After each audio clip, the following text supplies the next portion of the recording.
Today on Homestead How, we talk about the number one thing you should not do with your small engine. There's one mistake that we've made a couple times now. And we need to see if I can finally fix our log splitter. Plus, we start a huge expansion to our garden. And our cute little cat, Sweet Pea, has some odd behavior.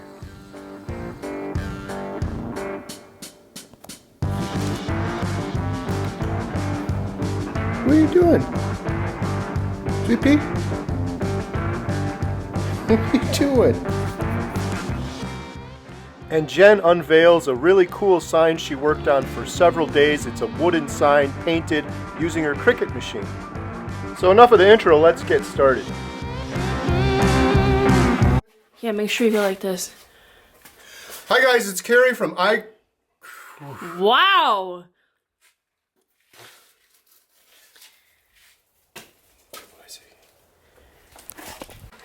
Wait, your hat's crooked. And I don't have a Homestead House shirt on. Go change. Oh my god, don't really change. We have to have the panels come here and the wire would have to come down this way. Gary, I've been taping you the whole time. Oh, I'm fine. A little bit. The top of my head's cut off right now. It's not. Carrie here from Homestead How. Welcome to our homestead. If you are at all interested in growing your own food, being self-sufficient, or just homesteading in general, you are in the right place. In today's video, we're going to talk about the number one thing you should not do with your small engines. Small engines like the one in this golf cart or this chainsaw. We've got a lot of small engines on our homestead, and we're going to talk about one of the big mistakes we made the first year living here. The number one thing is make sure that you run your engines dry at the end of the season. So if you've got a lawnmower and you're nearing the end of the season, don't fill it up with gas, wait for it to get lower, and then the last time you use it, run it completely dry. That way your carburetor won't get all gummed up. The other big tip is on engines, small engines like this, they get mixed with oil. Use gas that is ethanol free. Ethanol is an additive to gas, and when you mix oil with gas like you do in a chainsaw, that oil will fuse with the gas, but it won't fuse with the ethanol. And ethanol can end up separating, and then it'll run through the engine without the oil binding to it, and it'll create all sorts of problems for you. So for us, we've got some separate gas tanks that we use on our chainsaws, and this golf cart has oil for it as well that gets mixed in with the gas. And we use ethanol-free gas in those cases. I think they say you can use gas that is just 10% ethanol, the E10. But just to play it safe, we just use the ethanol-free. Especially right now, the gas prices are so cheap. We just stocked up. We got 3 5-gallon containers we filled up with ethanol-free gas for all of our small engines on the homestead. So in a previous episode, I tried to get our log splitter started, but the problem was the carburetor bowl was completely rusted out. That's what happened on this one. It also happened on our generator, but I fixed our generator. I fixed it! I fixed it! Yeah, I fixed it! Woohoo! I took the carb apart, I cleaned it with some carb cleaner, and I got it working again. This carburetor for our log splitter, however, was completely rusted out, and I just couldn't fix it. The cool thing was, if you watched that last video, this thing was only $15.66 on Amazon. A whole new carb for 16 bucks. Being a homesteader, I'd rather use what we have and fix it, not just throw it out, but it was rusted beyond repair. So 16 bucks, brand new carb. We're gonna throw this on the log splitter, and then we can get back to cutting up all of our firewood we're gonna need for wintertime. Here's all the old parts and pieces. I'm going to take those with. One other little quick tip. I've got this set of sockets. I also have a big, huge mechanic set of sockets with all the sizes in it. But that thing is like 80 pounds. You don't want to lug that around. I love this little set. It's got all the sizes you need. And anytime I do anything on the homestead, like I changed the oil the other day, I'll just bring this with. Instead of trying to lug out a gigantic set like one of these big ones or that big thing over there with 6,000 pieces in it, you can just bring this thing with. It works really great. So I have this here, and then every time I'm done using it, I hang it back up here. I'm going to take this with, and I'm going to grab an adjustable crescent wrench, and I'm going to grab this, and we're going to go fix the log splitter. And just for the heck of it, I'll grab a screwdriver too. We made some really good progress. Jen and the girls got all this stacked up. We cut this last week on our homestead, We're not going to split that because we have the big outdoor wood burner right there. We can throw those full rounds in there. We also have a smaller wood burner in our house, and we're going to split logs for that, and just because they dry quicker. We've got all those logs over there still that we have to split, and then we're heading back out into the woods to grab more. We need 10 cords of wood this winter, and it's our #1 goal not to run out. The last year, the year before, we keep running out of wood and we don't have enough. We should have 10 cords for this winter, plus another 10 cords just sitting there drying out for the following winter. And so help me, we're going to do that this year. And we've made really good progress so far. This whole shed is filled with wood. That one's halfway filled. Jen did a really good job cleaning it up. We've got a really good process in place, pulling the wood out of the forest. And now with the log splitter, we're going to have that split wood too. So here's where the old carb went. First thing is I pray that this thing fits. I used my calipers to measure it. Yep, goes that way. Well, the bolts line up, so that's really good. Yeah, that is definitely the one. So you got all these little parts and pieces here. This goes up here. But before I put that on, I want to get the old gasket off. Check out on me. This spring goes down in this hole here.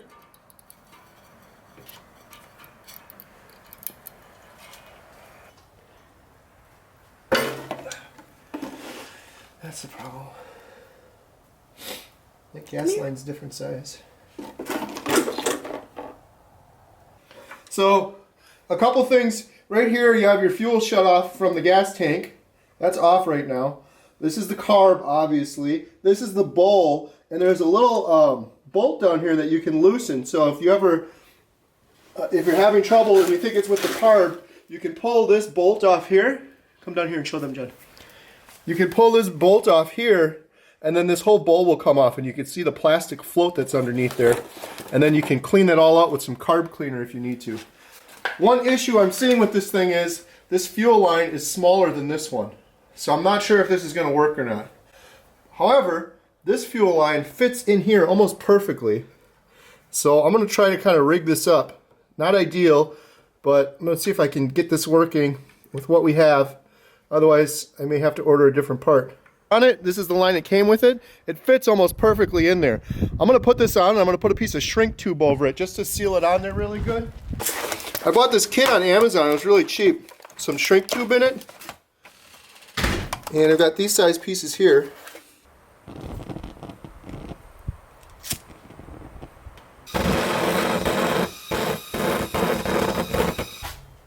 That's a nice tight fit. I think that's going to work. Let's go see. We'll just keep a close eye on it. If it leaks, we'll have to get another solution in there.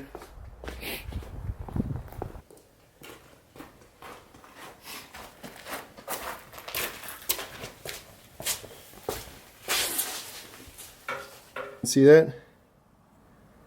I'm happy with how that looks. Hopefully it'll still work because it is a different size line. We'll see. Fuel line's on. The next thing that goes on is this little gasket. Say it again. I got the carb on, the gasket on, the fuel line on. Now this plastic piece goes over it.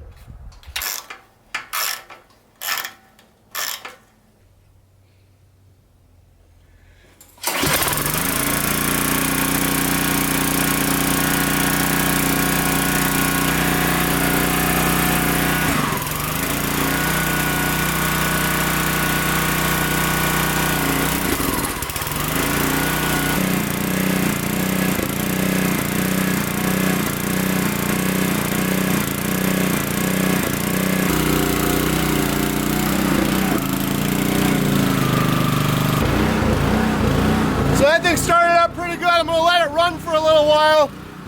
Get some gas going through it, let it warm up. But not bad so far. $16 carburetor. It went on perfectly. I don't know. I never bought a carburetor before, but I thought it'd be a lot more than 16 bucks for that whole setup. Because I've seen in the past where you can buy rebuild kits with all the gaskets and parts, but why would you go through the trouble for 15, 16 bucks? You can have a whole new car.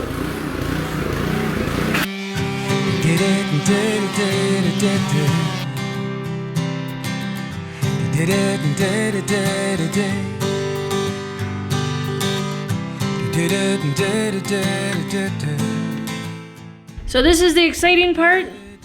We're gonna see how it turns out. That's the fun part, is watching your project come to life.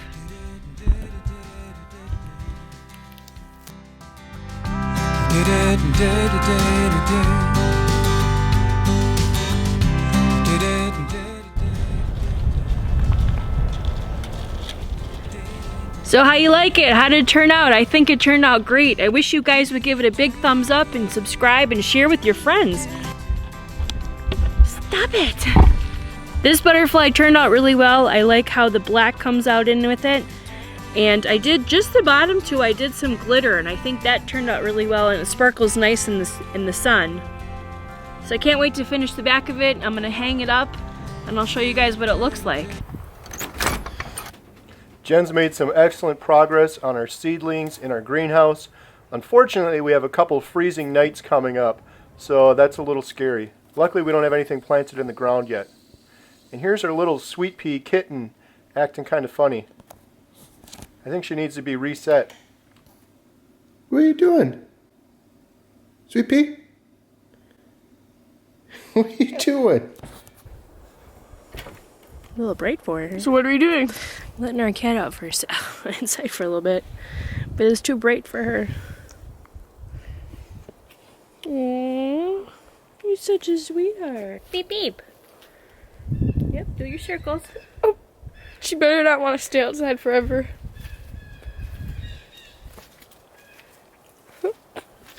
That's some grass. You know, you never had that before. Oh, Later, lift your back legs. look at that. She's trying not to touch it. Oh, she smells something. I don't want her getting used to coming out here, but I want to... It's too bright for you, huh, honey? Is it too bright for you, hon? Sweet pea? Is it too bright, honey? Yeah, I'm here. I'm here, honey. You wanna come by me? Little paws. My little angel. Yeah, unfortunately she had a accident and some brain injury, so she can't see too well, but I figure a little bit outside would be nice for her. But, for the first time forever. Yeah. I mean, for the first time. but she can't see very well, and her pupils are very large, so I don't think we'll keep her at here long because it's probably very hard on her eyes, but give her a little bit of fresh air. Hey, sweet pea. So we've got our greenhouse full of seedlings that we've been working on for 60 days now. We've got our garden tilled, we've got our buckets set up and ready for some container gardening in case our garden fails. And now we're rototillering this section of our yard out. We are going all in on our garden and trying to grow as much food as possible, knowing that a lot of it is probably going to end up failing. You know, if you want 10 tomato plants, we probably plant 20. We're going way bigger than that though. So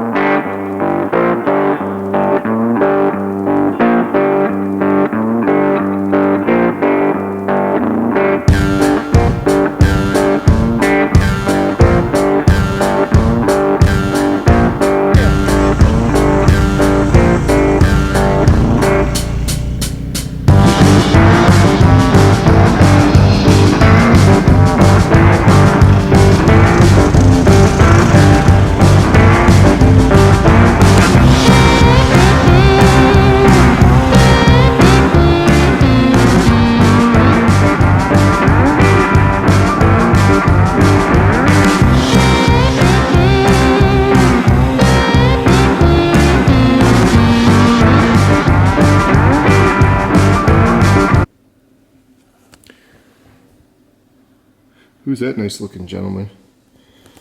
Lily! I was just reading this magazine here. Lily, look, I was just reading this magazine here. Real interesting article right here. Isn't that a handsome fella? I'm pretty much famous. I got 2 pages. I'm famous. Go get me something to drink, you peasant. Oh my god. Seriously, go get me something to drink. I really want to go to Tractor Supply and just stand there in line by the aisle, even though we haven't been inside any grocery store in like 50 days. I want to just go there and be like, oh, what's this? Oh, let me see. Oh, this is interesting. And then look around as all the other people are standing in line. What does that say? Can you see what that says? Oh, who's that guy? Oh, it's me. Mother Earth news. Jen? Lily's not treating me like a famous person like I deserve to be. Really? You have no idea how hard it is being famous like this right now. I can't go anywhere. If we went to the grocery store right now, people would be stopping me left and right asking for my autograph.